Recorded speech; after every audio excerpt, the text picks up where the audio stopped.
político.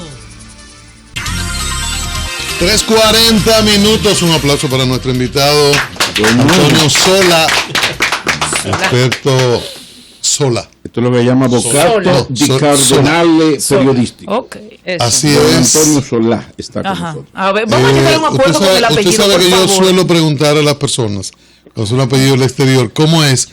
Le pregunto directamente, es Sola. Sin compañía. Totalmente correcto, es sola, sin acento, sin acento. Sola, sin acento. Solito, sin compañía. Bueno, además hay que decir que es un experto en comunicación política y campañas electorales, con amplia experiencia, a pesar de su juventud, una amplia experiencia internacional, incluyendo América Latina, donde ha sido asesor de exitosas campañas electorales. En esa lista está, por cierto, Juan Manuel Santos, el último. El más reciente. Más reciente. Felipe Calderón, Rajoy en España. Bueno, y más cerca de nosotros, Martelly en Haití. Esa fue una experiencia, pienso yo. Todo. Para aclarar, el Solá es el escultor español. Es correcto. Vamos a equipar. Por eso no sabemos. Ustedes han dado por la vida con ese problema del Solá. Además que tenemos una actriz, Monina Solá, muy querida. Entonces, pero es Sola. Profesor, una cosa que está muy de moda y mucho debate en la comunicación política, mensajes políticos últimamente más al corazón que a la razón o más a la razón que al corazón. ¿Hasta qué punto en los últimos años se ha evidenciado la importancia de los sentimientos sobre los razonamientos para ganar elecciones? Y de ahí usted... Claro. No, bueno, yo pienso que antes de hablar de sentimientos, de corazón o de razón y cerebro, debemos de hablar de la identidad del mensaje. Es más importante tener claro por qué, y lo conté hoy en la mañana en el seminario de la APP, que es una, ya se estaba hablando antes, la Asociación para la Politización, la Academia para la Politización de la profesionalización de la política. Estoy al revés de esta tarde. Lo contaba hoy en la mañana. Los políticos y la gente, los medios de comunicación, los periodistas, yo soy de origen periodista también, debemos de saber por qué defendemos determinados mensajes. Y ese por qué tiene una identidad.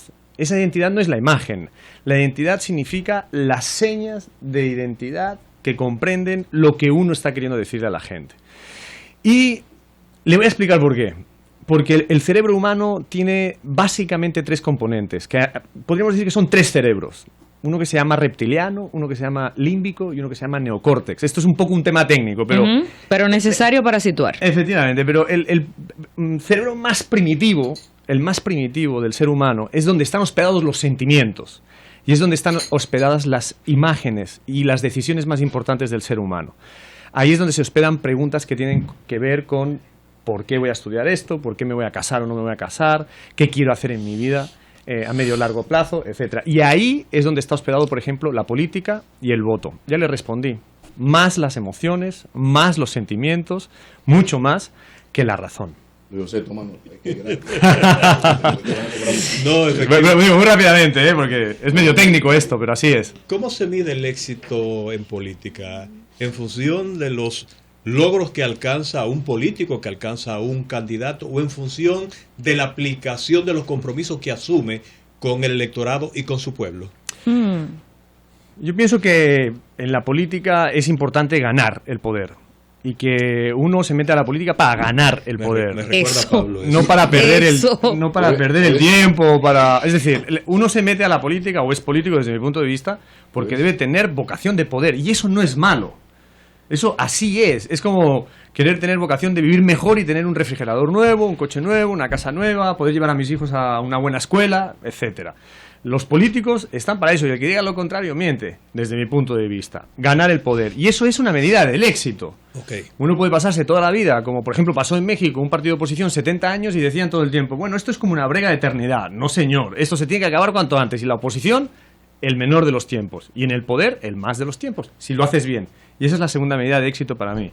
Gobernar y gobernar bien. O sea que un partido, gobernar si bien. Es un partido, debe aspirar a alcanzar el poder y a mantenerlo. Los problemas son de la oposición de que deje de serlo. Pero un partido no entrega, mira que ya ha ganado 4 elecciones. Mira. La segunda parte es importante. La oposición, en todo caso, lo que debe hacer es encontrar su lugar, tener una identidad, defender su posición y llegar al poder. Hablaste de gobernar bien y no elaboraste el concepto. No, gobernar bien significa demostrarle a los ciudadanos que la gestión de la política que yo estoy llevando a cabo permite que esos ciudadanos vivan mejor. Un buen índice serían las encuestas, ¿verdad? La aprobación en las encuestas. No, las encuestas no. Las encuestas miden una fotografía del momento y es una herramienta técnica que tenemos los técnicos para que la gente pueda... ¿Cómo medimos gobernar bien? Gobernabilidad. Hay muchos indicadores que están por muchos organismos internacionales que ratifican un buen gobierno.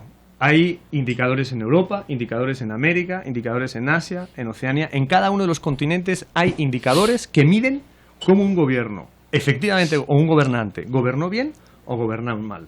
Tiene que ver con la renta per cápita, o sea, el desarrollo humano, ese tipo de no solo con la popularidad. No solo con la popularidad. No, por favor, eso es lo menos importante. Ahora, hay una realidad en España que entiendo usted conoce muy bien, y una realidad dominicana que también conoce, aunque no necesariamente viva aquí. Ahora, ¿qué tanto han cambiado con el tiempo las estrategias en la manera de vender al candidato?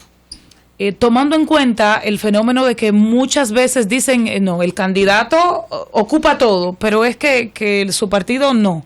O el presidente es muy popular, pero su partido no. O por el contrario, el partido es fuerte, el partido es bueno y el candidato no tanto. Un poco cómo esto, en la medida en que han avanzado los tiempos, ha ido cambiando y finalmente, ¿qué es mejor? ¿Un buen candidato, un mal partido, un buen candidato?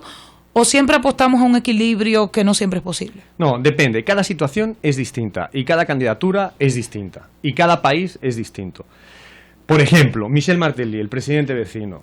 Ese señor llegó con un partido de campesinos que se llamaba Repón Pellisán. ¿Usted estaba de acuerdo con que él bailara? Él bailaba. Bueno, muchísimo. La campaña nos fue muy bien y ganamos. Yo siempre sí, cuento... Finalmente es eso, ganamos. No, pero porque, ese bailecito estuvo interesante. No siempre ganamos, ¿eh? No. Mercenarios, no. Yo no quiero eso. Y no estoy hablando de eso. Mire, ese señor llegó a romper un sistema que metió al país donde estaba. Y criticarlo a la ligera es injusto. Porque lleva muy poco tiempo. Y el país estaba quebrado por gobernantes del pasado, que eran de la política tradicional. Es importante esto. Hay que ser justos en el comentario. Michel Martelly es un tipo que era cantante, efectivamente. Y él hizo su campaña cantando. Era lo que sabía hacer. Auténtico. Eso es lo que hicimos. Tenía el 5% y ganó con el 75%. Y le ganó al yerno del señor presidente en aquel entonces, del señor Preval. Y le ganó a la señora Madame Manigat, que su marido fue presidente no sé cuánto tiempo atrás, y ella quería ser presidenta ahora. Y no pasa nada, las cosas hay que decirlas. Y este señor lleva 4 años. Habrá gobernado bien, habrá gobernado mal, cosas mejor, cosas peor. Ahora sí podemos entrar a criticar su gestión de gobierno. Pero la campaña fue una campaña razonable, normal, natural. Él pasó sus propuestas. ¿Y exitosa? Pues de 5 a 70. Sí, y entonces no es ganar solo, no es ganar solo. ¿Sabe usted por qué ganó? Porque en realidad supimos decirle a la gente en esa campaña que ya basta de lo que habíamos vivido. Y entonces en realidad quien pierde es el régimen que estaba en ese momento. Y él supo capitalizar. Y entonces fue una campaña muy buena, en donde hubo una ruptura. Esto le ha pasado a Bill Clinton en su momento. Esto le pasó a Aznar versus González en su momento. Esto le ha pasado hoy. Yo vengo de hacerle la campaña a Santos. Y es la primera vez, mire usted, la primera vez que en la historia de América Latina que pierde un presidente que busca la reelección en primera vuelta y gana la segunda vuelta. Es la primera vez que sucede. ¿Cómo se hace una campaña para reelección? ¿Qué tan diferente es? Porque, claro, el que apuesta a lo nuevo tiene siempre un campo mucho más amplio. Graben bien allá en Palacio. Bueno, y yo como decía, mire, antes, tratando de responder, las campañas son todas distintas y cada circunstancia pues es totalmente distinta. Y las campañas entonces se hacen distintas. Es la marca, es el partido, es la persona, es un conjunto de factores en donde en un momento dado, como toda elección, se escoge sobre un dilema. Mire lo que pasa. Una elección es una conversación al final del día. Es una conversación donde intervienen los medios de comunicación. Ustedes son una parte muy importante de una campaña. intervienen los políticos, los partidos, interviene el dinero, los empresarios, las sociedades, las ONGs, es una conversación. Y ese diálogo, esa conversación, se la lleva, como dice el dicho, el gato al agua, el que más capacidad tiene para convencer a los electores. Que, por cierto, desde mi punto de vista, no necesariamente son tontos. Los ciudadanos piensan más de lo que creemos y sienten más de lo que creemos. Una campaña de reelección, como por ejemplo puede suceder aquí en República Dominicana, independientemente de quién vaya, no lo sé, pues tendrá sus matices. Y no es lo mismo un candidato opositor que nunca ha sido presidente, o alguien que ya fue presidente, que se quiere reelegir, Mejía y Fernández, o un presidente que está en funciones y que quiere reelegirse. Sola, ¿en qué momento se tira la toalla como asesor con un candidato? ¿En qué momento se dice, no puedo más? O sea, no es posible. No puedo. Es que ustedes me hacen preguntas aquí tropicales del país. De casos que yo esto es como oído cocina. Aquí no se ha personalizado en nadie. Esto es como oído cocina, ¿no? Todavía. Usted le pregunta a uno que es muy necio, que en mi caso, ¿no? Tirar la toalla nunca. Porque esto se trata de una carrera y hay que llegar al final. Sí. Y si uno trabaja para un candidato es por algo, ¿no? Porque cree en él, porque tiene ciertas ideas, hay un cierto parámetro en donde uno se puede sentir cómodo con ese candidato, ¿no? Entonces, tirar la toalla, pues nunca. Ahora, esto es como el Tour de Francia, el ciclismo, ¿no? O como la Vuelta a España. Si uno va y no puede subir la montaña, bueno, bájate de la bicicleta. Debió ser la primera de dos, perdón.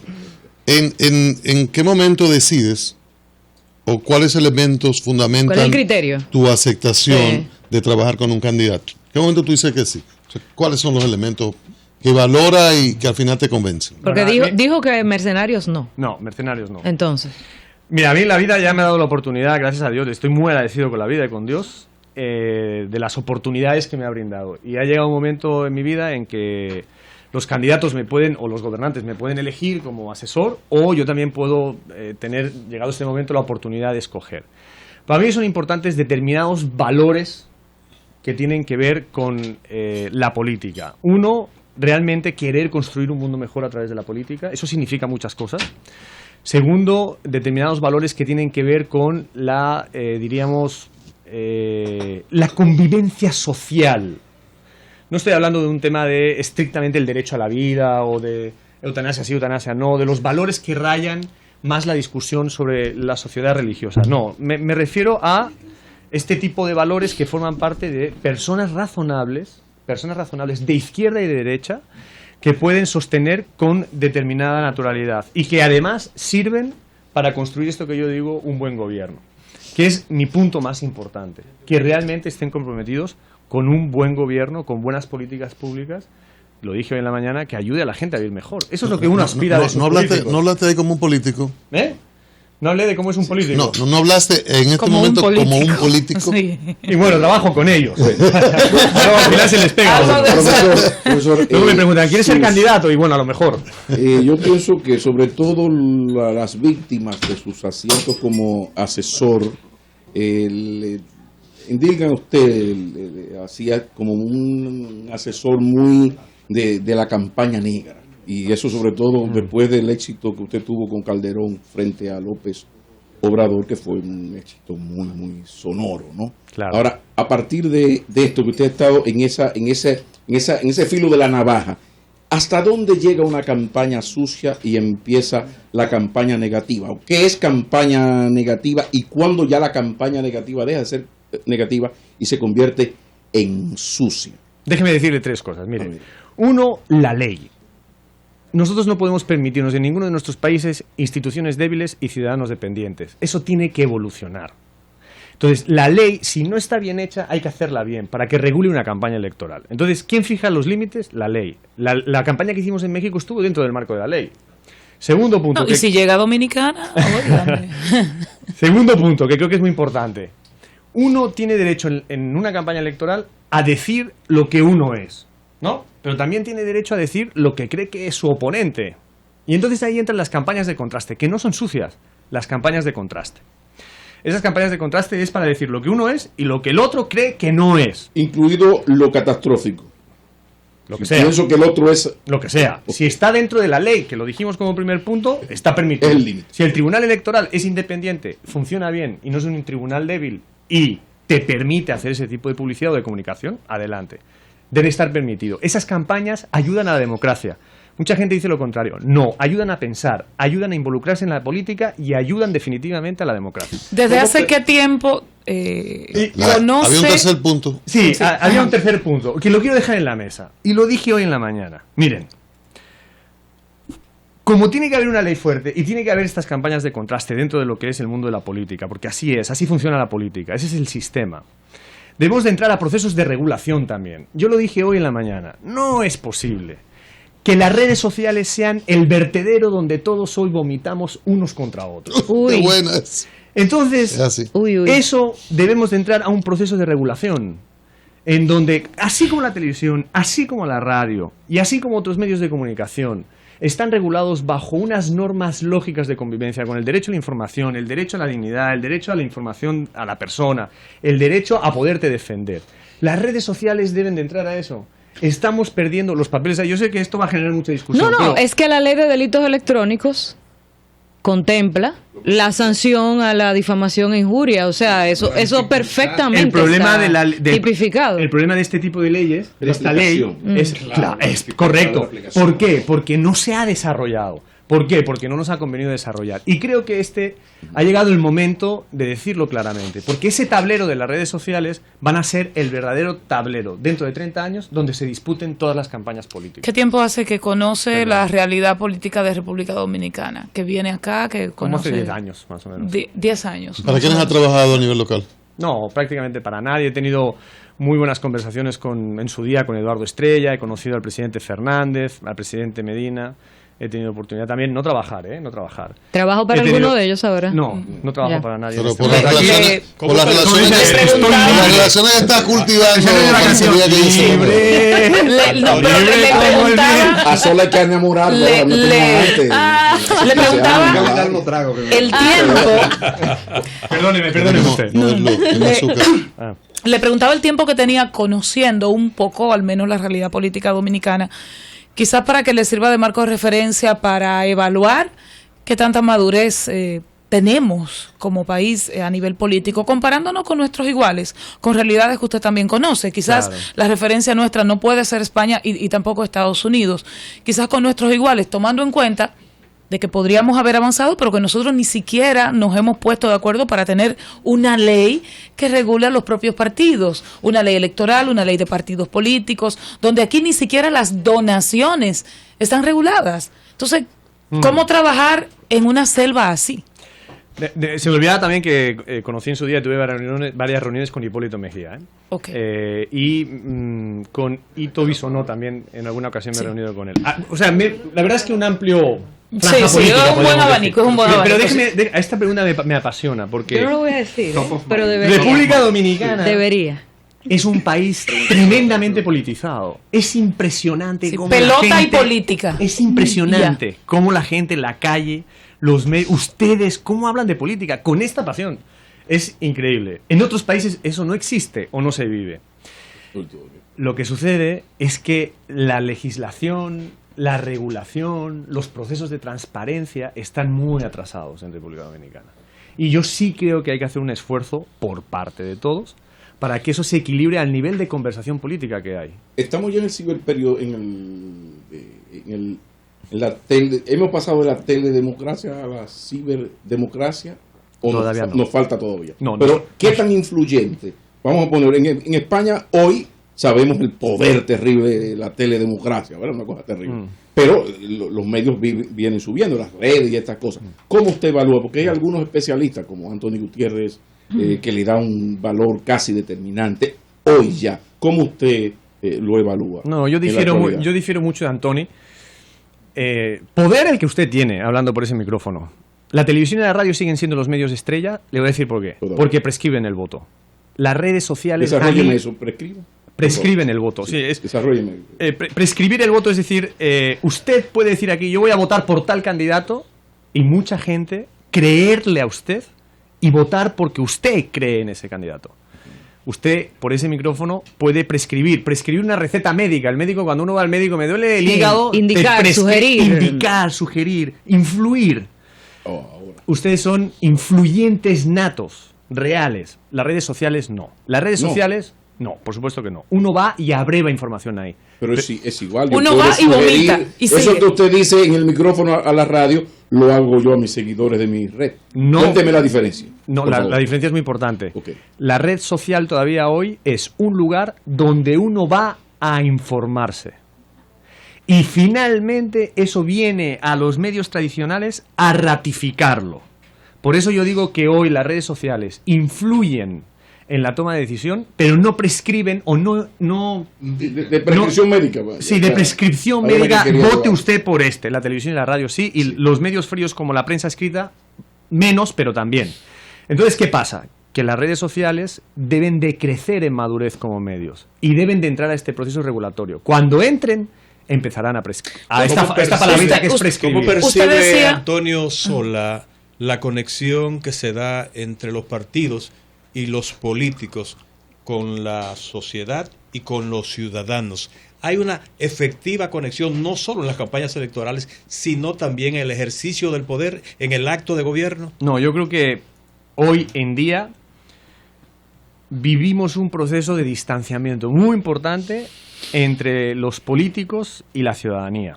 Seguimos teniendo, como decía antes, en muchos de nuestros países, incluyo España, instituciones débiles, unos países más que otros, instituciones débiles y ciudadanos dependientes.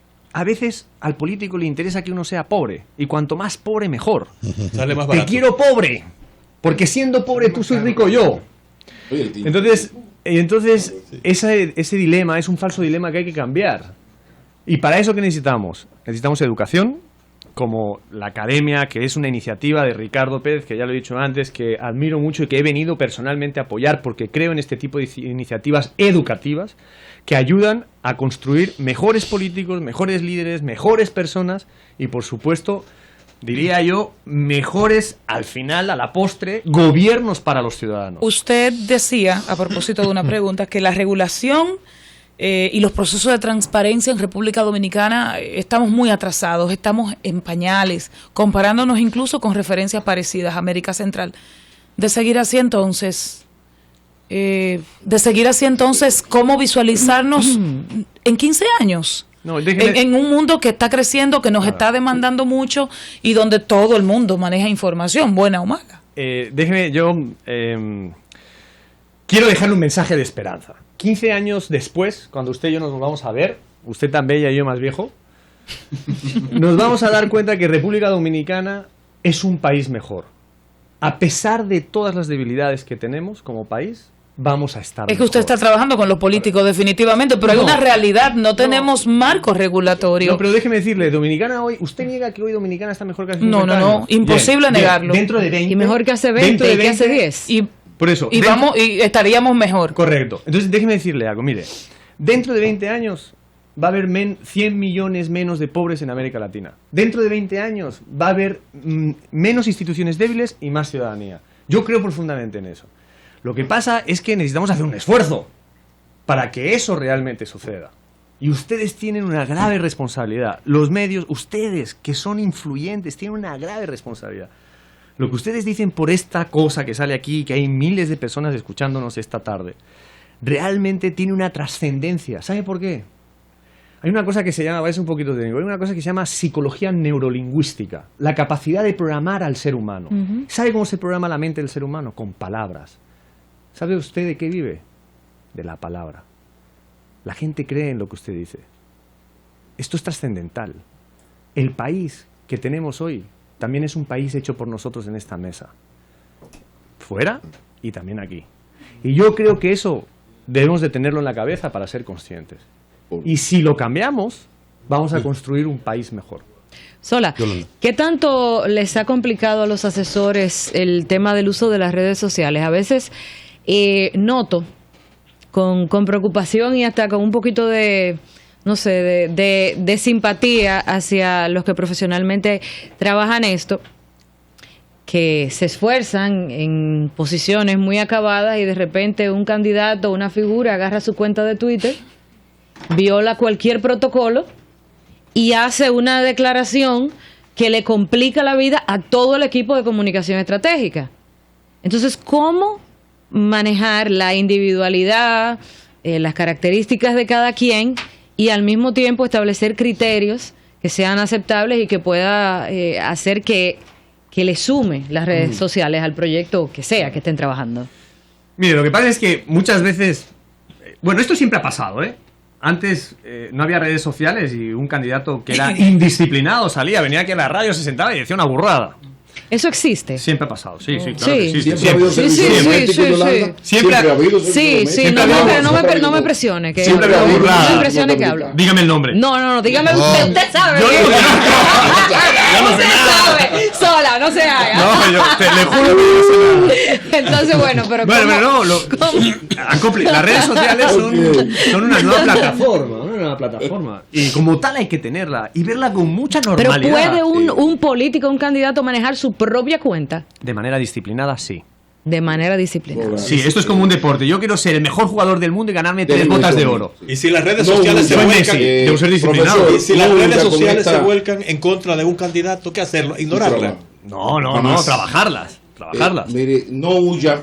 Yo sé que si va a huir, huiría a la derecha, según me contaron en España, más que a la izquierda. Claro que pero no huya con la derecha. Usted tiene un gran conocimiento del país dominicano porque ha estado en conversación con líderes. Usted es un asesor de política latinoamericana. Usted sabe lo que está ocurriendo con la República Dominicana, donde hubo un candidato que apenas, en agosto del 2012, 5 y 4 a 9 meses, tenía 21 puntos de desventaja. Y de repente no se tiene como el gran orador, no se tiene como el hombre increíblemente carismático. De repente ese señor supera esos 21 puntos, gana las elecciones y es un fenómeno continental de popularidad. Estoy hablando de Danilo Medina. Nunca un político dominicano había llegado a la presidencia al mes agosto del 26, creo, o 27, con estos niveles de popularidad.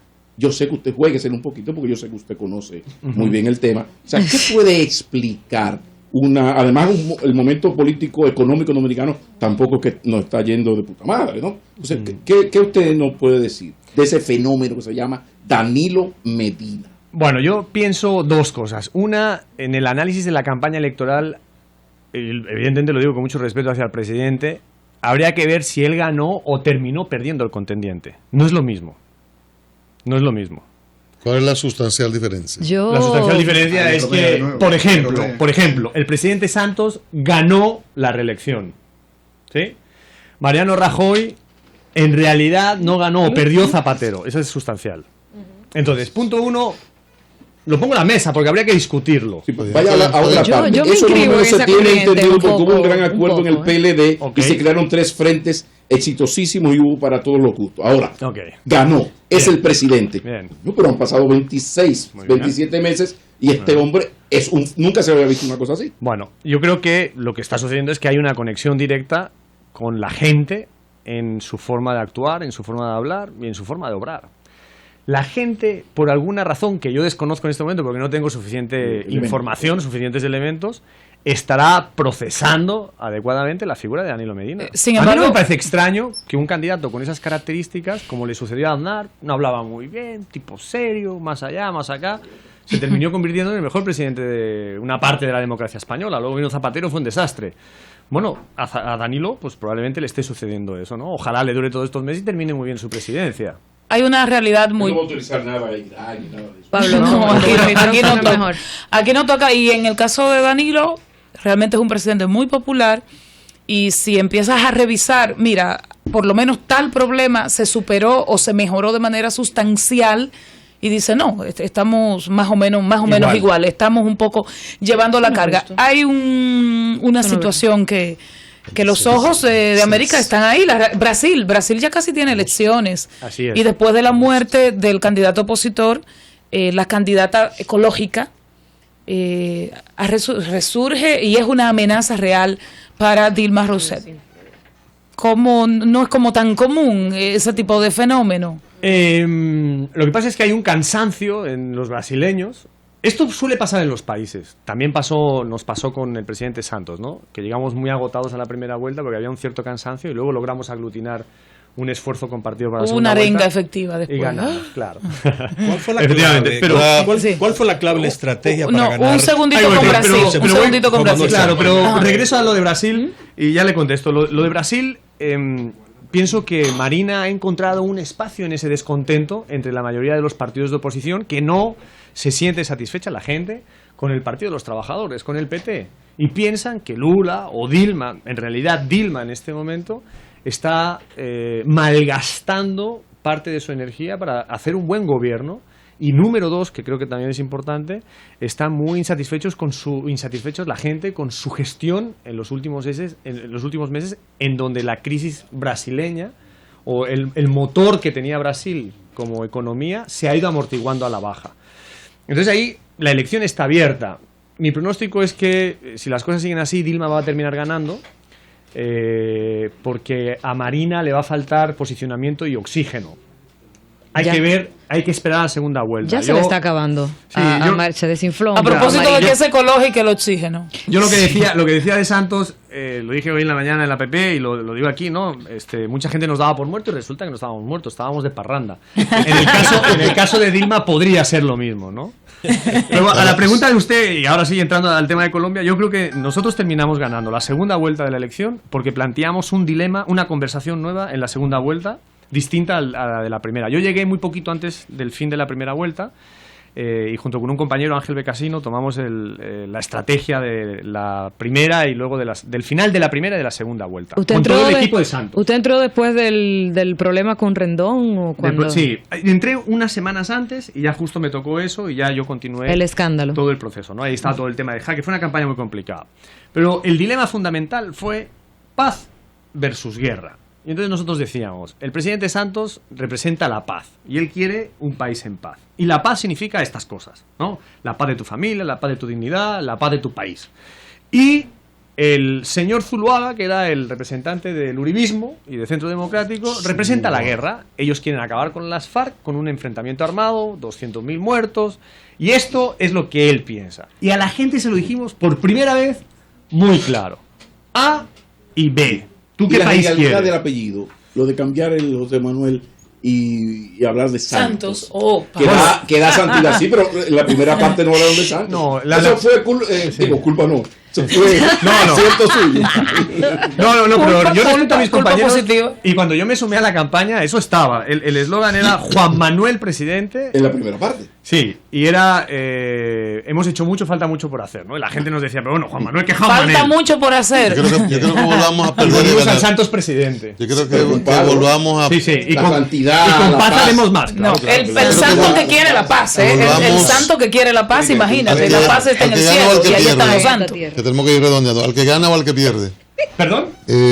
Ganar o que pierda el adversario, ¿no? Usted se quedó con eso. Estábamos hablando con Danilo porque no concluyó. Aquí pasó que había un gobierno de 8 años del mismo partido, que lo encabezó Leonel Fernández, y hubo cansancio. La gente estaba cansada. Sin embargo, es un candidato de su mismo partido que va a un tercer mandato. Y la experiencia aquí es sumamente difícil. En tercero mandato. El referente es hace 78, 35 años, 36, y fue a puro tiro y una situación de interrupción, de conteo de votos. Entonces, después de 8 años, un tercer mandato de partido, con un candidato del mismo partido, ocurre que gana en primera vuelta y se convierte en un fenómeno de popularidad, como ya citábamos. ¿Qué pasa ahí? Bueno, era muy parecida a ustedes de que aquí le dan la vuelta al molino, por lo que me doy cuenta.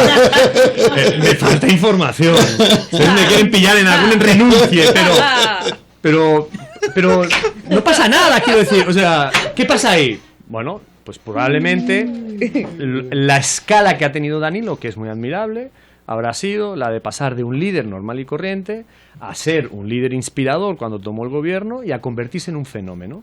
Un fenómeno, ¿qué características tiene? Es de súbito, le gusta a la gente, puede tener una serie de características con las que uno se siente agradable, todavía tienen oídos para escuchar al presidente y el presidente le está diciendo cosas que la gente probablemente está sintiendo como verdaderas.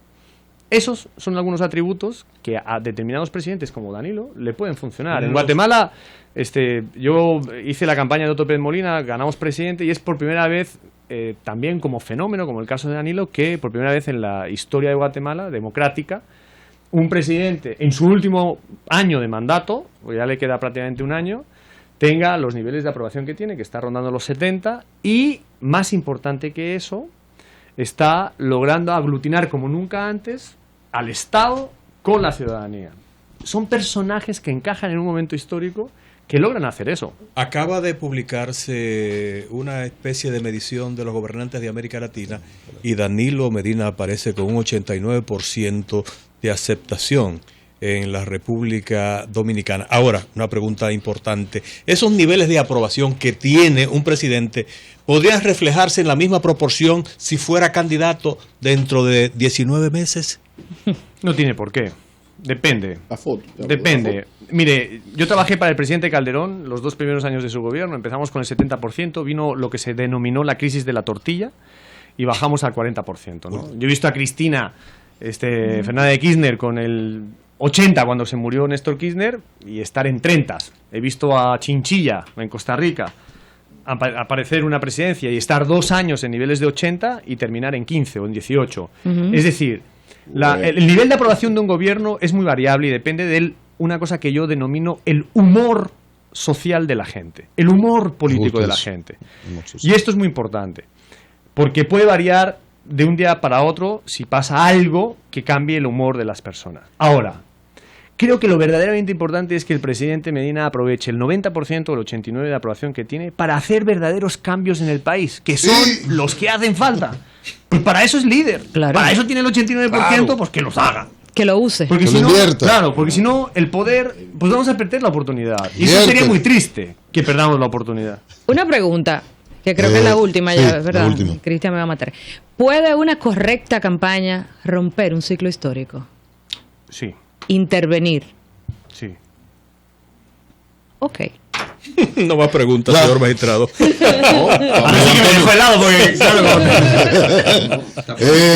Nos salió de gratis del seminario. Sí. Nos salió de gratis.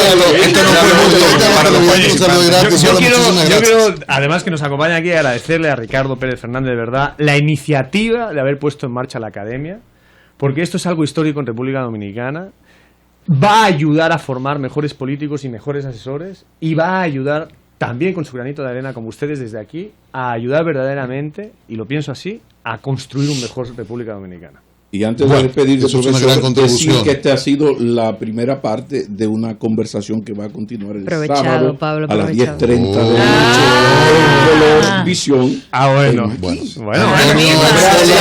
Gracias a sus buenas Bueno, pues gracias Antonio Sola por esta oportunidad, a Ricardo también y a todo el equipo.